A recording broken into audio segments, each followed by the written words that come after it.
আসসালামু আলাইকুম। এটা হচ্ছে আমার মিশ্র ফল বাগানের মধ্যে পেঁপে চাষ।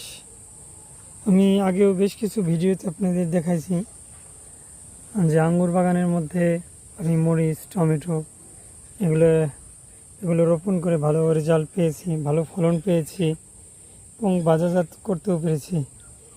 এটা হচ্ছে আমার মূলত আম বাগান।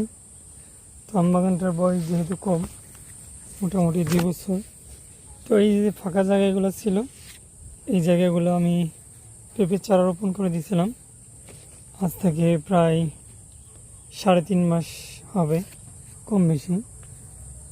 সময় সাপেক্ষের কারণে খুব বেশি একটা পরিচর্যা করতে পারিনি, তবে আমার কাছে রেজাল্ট ভালোই মনে হচ্ছে। 17টি গাছ আমি রোপণ করছিলাম, এখান থেকে এই মুহূর্তে প্রায় 8-9টা গাছ জীবিত আছে। কিছু গাছ ভুলের কারণেই মারা গেছে, অতিরিক্ত সার দেওয়ার কারণেই। পেঁপে চাষে আমি একদম নতুন, আগে পরে আমি এইভাবে পেঁপে চাষ করা হয় নাই। তবে পেঁপে নিয়ে আমার খুব শখ এবং আগ্রহ আছে। আমার এই যে এই গাছটা ফল আসছে, তারপরে যে এখানে আরেকটা গাছ আছে। তো পেঁপেতে আমরা জানি সাধারণত একটু সার এবং হরমোন একটু বেশি প্রয়োগ করতে হয়। তো সেই হরমোন এবং সার আমরা দিতে পারছি না সময় সাপেক্ষের কারণে।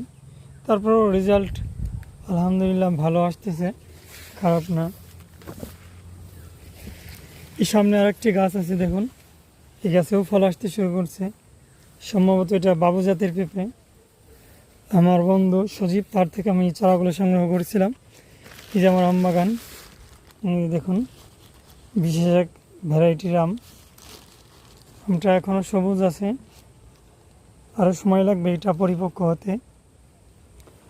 আমাদের খুবই সম্ভাবনাময় একটি আম। এই আমের জাতটা নিয়ে আমরা দারুণ আশাবাদী।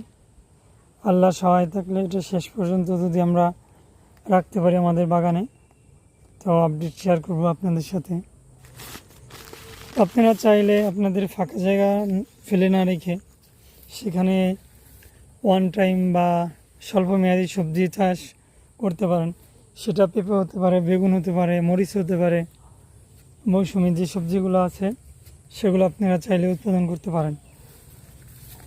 কারণ একটি জমির যে পরিমাণে দাম লিজ এবং সময় সাপেক্ষের কারণে পড়ে থাকে, এখান থেকে আপনি বের হয়ে আসতে পারবেন এবং এখান থেকে আপনি ভালো একটা প্রফিটের মুখও দেখতে পারবেন। সকলকে ধন্যবাদ। ভিডিওটি ভালো লাগলে অবশ্যই লাইক, কমেন্ট, শেয়ার করে দেবেন।